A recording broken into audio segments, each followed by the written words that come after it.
किसान इनके मैनिफेस्टो में रहता है, किसान इनके भाषणों में रहता है, लेकिन किसान कभी भी इनके रियल एजेंडा में नहीं रहा। 58% लोग डायरेक्टली एग्रीकल्चर पे डिपेंडेंट हैं और जब इतना बड़ा वोट बैंक इन्वॉल्व होता है किसी चीज में तो वहां से शुरू होती है पॉलिटिक्स। और जितनी भी गवर्नमेंट आई है सबने एक ही राग अलापा है कि पहले किसान कच्चे में रहता था, हमने पक्का कर दिया, पहले वो चूल्हा जलाता था, हमने गैस दिला दी।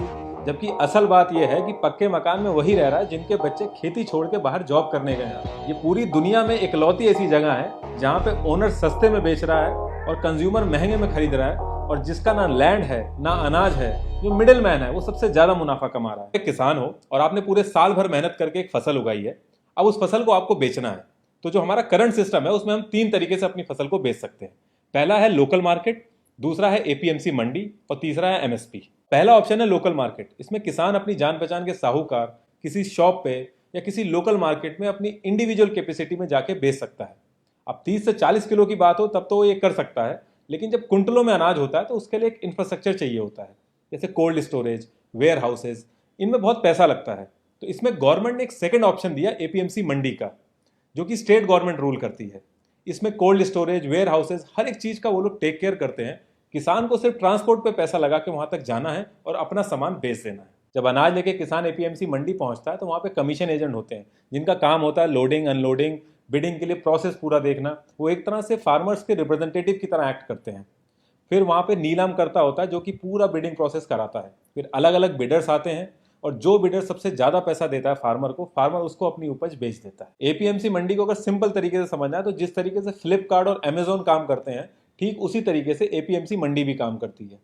फ्लिपकार्ट और अमेजोन बायर्स और सेलर्स को मिलाते हैं और अपना कमीशन ले लेते हैं, ठीक इसी तरीके से एपीएमसी मंडी भी करती है। बस एक चीज का डिफरेंस है, एपीएमसी मंडी में ट्रांसपेरेंसी नहीं रहती, बाकी अमेजोन और फ्लिपकार्ट में पूरी तरीके से ट्रांसपेरेंसी रहती है। एपीएमसी मंडी अगर इतनी फेयर होती तो जो हाल आज किसानों का है वो हाल होता नहीं। तो इसमें दिक्कत कहाँ कहाँ पे आती है? अब इसमें सबसे बड़ी दिक्कत आती है जो मंडी के अंदर बिडिंग हो रही होती है उसके अंदर बिडर्स पहले से ही साठगांठ कर लेते हैं। अब इस साल का जो आईपीएल था उसमें ग्लेन मैक्सवेल का बेस प्राइस 2 करोड़ था। अब दिल्ली और पंजाब ने बहुत ही एक्सट्रीम लेवल पे बिडिंग करी जिसमें वो 10 करोड़ से भी ऊपर के बिके। अब दिल्ली और पंजाब अगर पहले से ही साठगांठ कर लेता तो उनको ये रेट नहीं मिलता। तो सेम यही सिचुएशन हो रही है फार्मर्स के साथ। अब इसमें दूसरी सबसे बड़ी दिक्कत ये आती है कि एक एजेंट को 6% मिलता है पूरी डील कराने का। हर स्टेट में अलग अलग है, लेकिन अगर हम 6% लेके चलें तो मान लो अगर 100 रुपए का टमाटर बिका है तो 94 किसान को मिलने चाहिए और 6 रुपए मिलने चाहिए एजेंट को। लेकिन होता यह है कि एजेंट किसान से खुद खरीद लेता है 100 रुपए में और 180 में आगे बेच देता है। तो एक्चुअल में किसान को 169.2 मिलने चाहिए और 10.8 जो है वो एजेंट को मिलने चाहिए। लेकिन होता यह है कि 96 मिलता है किसान को और 86 कमाता है एजेंट। पहला ऑप्शन था लोकल मार्केट, दूसरा ऑप्शन था एपीएमसी मंडी। जब एपीएमसी मंडी में धांधली होने लगी तो तीसरा ऑप्शन गवर्नमेंट लेके आई MSP, minimum support price. Government ने एमएसपी लाके ये कर दिया कि जो भी एमएसपी का रेट डिसाइड होगा उससे कम में क्रॉप्स नहीं बिकेंगी।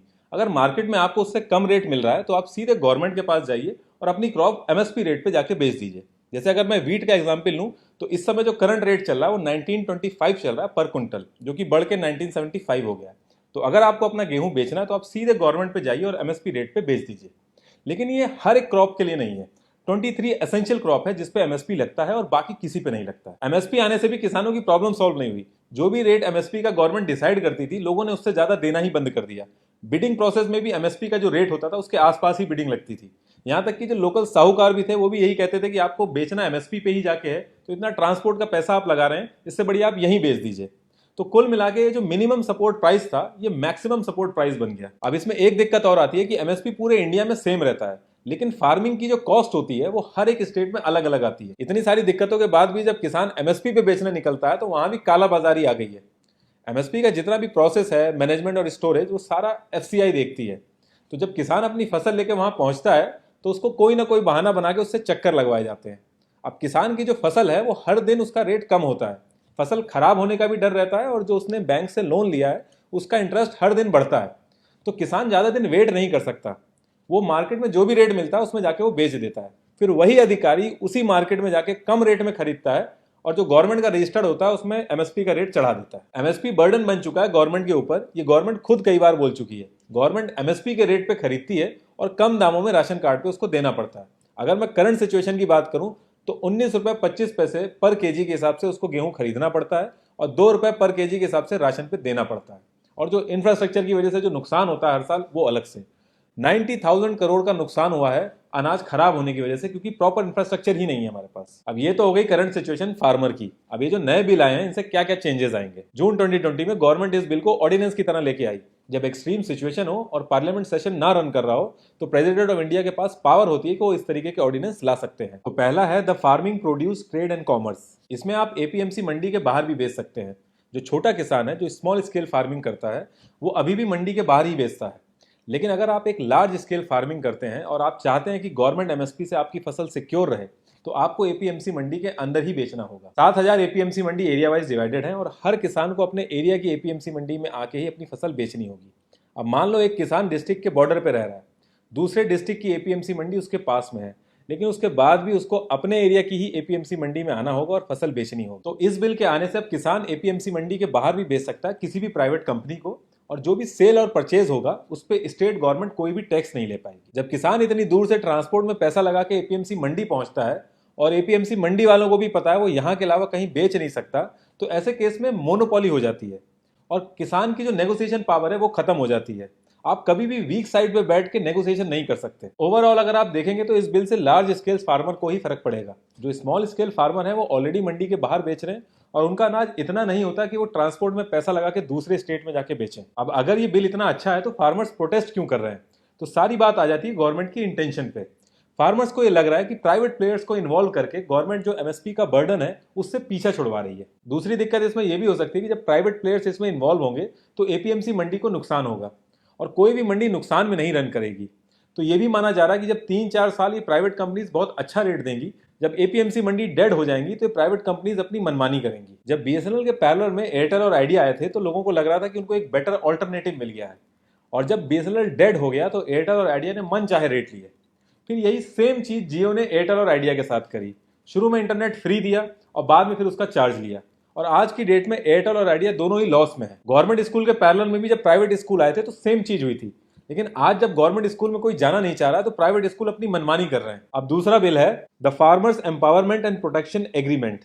जैसे कि इसके नाम में ही क्लियरली मेंशन है एम्पावरमेंट एंड प्रोटेक्शन एग्रीमेंट, तो इससे क्लियरली पता चल रहा है कि फार्मर और एक प्राइवेट कंपनी के बीच में एक लीगल एग्रीमेंट होगा। फार्मिंग के अंदर जब प्रोडक्शन ज्यादा होता है तो प्राइस कम होता है और जब प्रोडक्शन कम होता है तो प्राइस ज्यादा होता है। अब किसान कोई एनालिस्ट नहीं है जो ये सारी चीजें प्रिडिक्ट कर सके, तो इसलिए उसको कभी कभी नुकसान भी होता है। तो इस बिल के आने के बाद अगर फार्मर इन सब चीजों से बचना चाहता है तो एक लीगल कॉन्ट्रैक्ट साइन कर सकता है किसी भी प्राइवेट कंपनी से, जिसमें पहले से ही रेट डिसाइडेड होगा। इसमें प्राइवेट कंपनीज किसान को बताएंगी कि उनको कैसी फसल चाहिए, और लैंड प्रिपरेशन हो गया, पेस्टिसाइड, फर्टिलाइजर्स, वेयर हाउसेज, इन सारी चीजों में मदद करेंगी। अब इसमें दिक्कत ये आ सकती है कि फसल पूरी होने से पहले ही कोई कंपनी लॉस में आके अगर बंद हो गई या दिवालिया हो गई तो उस केस में किसान का क्या होगा, या जैसी फसल एक कंपनी चाहती है वैसा प्रोडक्शन ना हो तो उस केस में क्या होगा। देखिए एक लीगल कॉन्ट्रैक्ट है और लीगल कॉन्ट्रैक्ट में हमेशा डिस्प्यूट होते हैं, और कोर्ट के अंदर एक किसान का इतने बड़े बिजनेस जाइंट के सामने खड़ा होना बहुत ही मुश्किल है। अगर एक 6-7 हजार के आप वकील को राम जेठमलानी के सामने लाके खड़ा कर दोगे तो फिर सही गलत की चीजों का कुछ फर्क रह नहीं जाता। अब इसमें दूसरी दिक्कत तो ये आ रही है कि शुरू के 3-4 साल तो कंपनीज अच्छे रेट में कॉन्ट्रैक्ट करेंगी, और एक बार जब एपीएमसी का ऑप्शन खत्म हो जाएगा तो फिर कंपनीज अपनी मनमानी करेंगी। तो फार्मर्स ये चाह रहे हैं कि इसके अंदर एमएसपी भी ऐड हो जाए, लेकिन अगर गवर्नमेंट इसके अंदर एमएसपी ऐड करेगी तो वो घूम फिर के वहीं खड़ी हो जाएगी जिस चीज से वो बचना चाह रही थी। अब तीसरा और आखिरी बिल है द एसेंशियल कमोडिटी बिल। ये कोई नया बिल नहीं है, ये 1955 में आया था ये बिल, और इस बार इसमें कुछ चेंजेस किए गए हैं। तो पहली चीज तो ये बिल आया ही क्यों, इसकी जरूरत क्यों है? तो इस बिल को लाया गया था होर्डिंग को रोकने के लिए, यानी कालाबाजारी को रोकने के लिए। ये बिल कहता है कि जो भी जरूरत की चीजें हैं उनको आप स्टोर नहीं कर सकते। अब जरूरत की चीजें क्या है, इनकी कोई लीगल डेफिनेशन नहीं है, एक लिस्ट है जिसमें से गवर्नमेंट ऐड और रिमूव करती रहती है।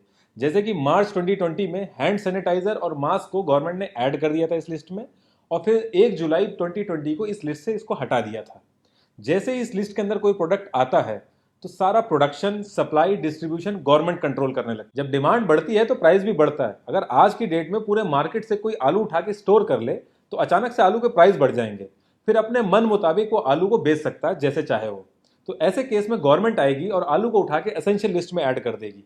जैसे ही आलू एसेंशियल लिस्ट में ऐड होगा गवर्नमेंट का कंट्रोल आ जाएगा आलू के ऊपर, और जो भी उसको स्टोर करेगा उसको जेल होगी। गवर्नमेंट ने इस नए बिल में क्या किया है कि अनाज, दाल, आलू, प्याज, ऑयल, ये सारी चीजें एसेंशियल लिस्ट से बाहर कर दी हैं, और कहा है कि दोबारा इनको एसेंशियल लिस्ट में तभी डालेंगे जब कोई वॉर जैसी सिचुएशन होती है, कोई प्राकृतिक आपदा आती है या अचानक से प्राइस हाई हो जाता है। गवर्नमेंट का कहना है कि इन सारी चीजों से किसानों को सही प्राइस मिलेंगे, और अगर आप नोटिस करें तो जिस दिन से असेंशियल लिस्ट में से सारी चीजें हटाई गई हैं उस दिन से इन सब के रेट भी बढ़ गए हैं। लेकिन प्रॉब्लम ये आ रही है कि फार्मर के पास इतना पैसा नहीं है कि वो इतना बड़ा इंफ्रास्ट्रक्चर मेंटेन करे, कोल्ड स्टोरेज मेंटेन करे इन सबको स्टोर करने के लिए। तो इसका जो असली फायदा है वो बड़े बड़े बिजनेसमैन ही उठाएंगे, इन सारी चीजों को स्टोर करके आर्टिफिशियल डिमांड क्रिएट करेंगे। तो ऐसा क्या रीजन है कि पंजाब और हरियाणा में ये प्रोटेस्ट ज्यादा हो रहे हैं?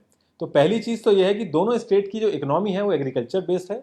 दूसरी चीज, जो सेंट्रल गवर्नमेंट है वो हर साल गेहूं और चावल बल्क में खरीदती है। हरियाणा 60% से ज्यादा प्रोडक्शन करता है बासमती राइस का, और पंजाब ऑल ओवर इंडिया में 2/3 से ज्यादा गेहूं प्रोड्यूस करता है। जब सेंट्रल गवर्नमेंट बल्क में गेहूं और चावल खरीदती है तो स्टेट को 8.5% टैक्स देती है, जिसमें से 2.5% एपीएमसी मंडी को जाता है और 6% डायरेक्टली स्टेट के पास जाता है।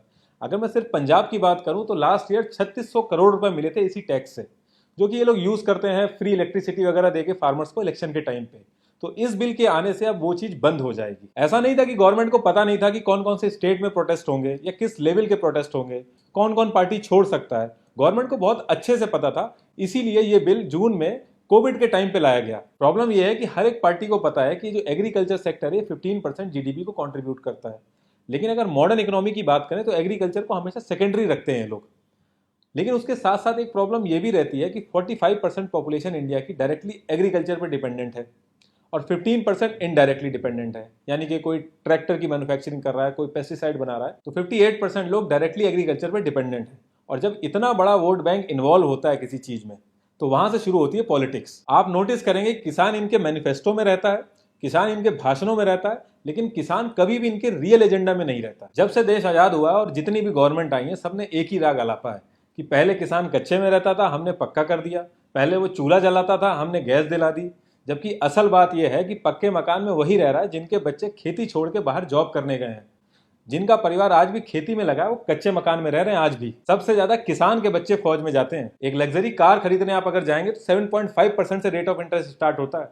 वहीं एक किसान ट्रैक्टर लेने जाता है और उसको लोन कराना है तो 17% तक का रेट ऑफ इंटरेस्ट लगता है। एवरेज लैंड होल्डिंग है इंडिया के अंदर 1.1 हेक्टेयर।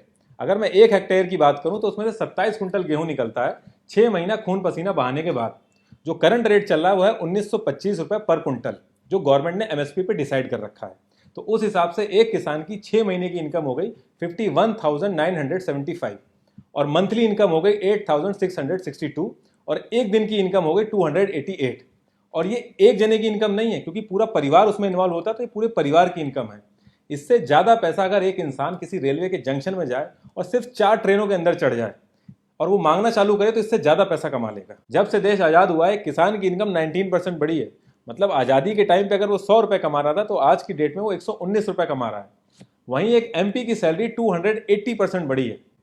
और अगर एक एक्स एमएलए एक्स एमपी बनता है तो वो 2-2 बार पेंशन उठाता है। एक एमपी का अगर आप सैलरी ब्रेकअप देखोगे तो पूरे साल भर में उसके ऊपर जो कॉस्ट लगती है वो 40 लाख रुपए लगती है। मैं इन हैंड की बात नहीं कर रहा हूं, मैं जो कॉस्ट लगती है उसकी बात कर रहा हूं। और जिस रेट कार्ड में इनके कैंटीन में सामान मिलता है पूरे इंडिया के अंदर वो रेट कार्ड में आपको सामान नहीं मिल सकता। जबकि उस रेट कार्ड की असली जरूरत तो एक किसान को है, ना कि करोड़पतियों को। करंट एमएसपी अगर आप मक्के की चेक करेंगे तो 1850 रुपए पर कुंटल है। अगर वहीं मैं केजी में बात करूं तो 18 रुपए 50 पैसे पर केजी है। और आप मार्केट में रेट चेक करेंगे तो 480 रुपए पर केजी, और थोड़ा सा अगर फ्लेवर्ड में आप जाएंगे तो 700 रुपए पर केजी है। तो ये जो डिफरेंस है इससे आप आइडिया लगा सकते हैं कि बीच में कितना बड़ा मुनाफा छुपाया जा रहा है। ये पूरी दुनिया में इकलौती ऐसी जगह है जहां पे ओनर सस्ते में बेच रहा है और कंज्यूमर महंगे में खरीद रहा है, और जिसका ना लैंड है ना अनाज है, जो मिडिल मैन है वो सबसे ज्यादा मुनाफा कमा रहा है। और रही बात पार्लियामेंट में ये बिल सही तरीके से पास हुआ, वॉइस वोटिंग सही थी या गलत थी, तो इन सब चीजों में पढ़ के कोई फायदा नहीं है, क्योंकि ये सारी पार्टियां मिलकर बस एक्टिंग कर रही हैं मदद करने की, कोई एक्चुअल में मदद करना नहीं चाहता। 2019 में अगर आप ऑपोजिशन का मैनिफेस्टो देखेंगे तो पैराग्राफ 7 और सब क्लॉज 11 में वो लोग यही बिल लाने की बात कर रहे हैं। इनफैक्ट 2012 में ऑपोजिशन ने खुद स्मॉल स्केल पे कॉन्ट्रैक्ट फार्मिंग कराई थी, और आज की डेट में वो कह रहे हैं कि डेमोक्रेसी की हत्या हो गई है। 2001 में नवंबर के मंथ में अमृतसर के अंदर जो हमारी रूलिंग गवर्नमेंट है वो एसेंशियल कमोडिटी एक्ट को खुद ही अपोज कर रही थी। और ऐसा नहीं कि कोई और लीडरशिप कर रही थी, जो करंट लीडरशिप है वही इस चीज का अपोज कर रही थी। और आज की डेट में ये गेम चेंजर हो गई है। किसानों की कंडीशन सही करने के लिए कोई बहुत बड़ा रॉकेट साइंस नहीं चाहिए, एक छोटा सा फ्रेमवर्क चाहिए जिसमें किसान जो कि लैंड का ओनर है, जिसकी फसल है, उसको सबसे ज्यादा प्रॉफिट हो।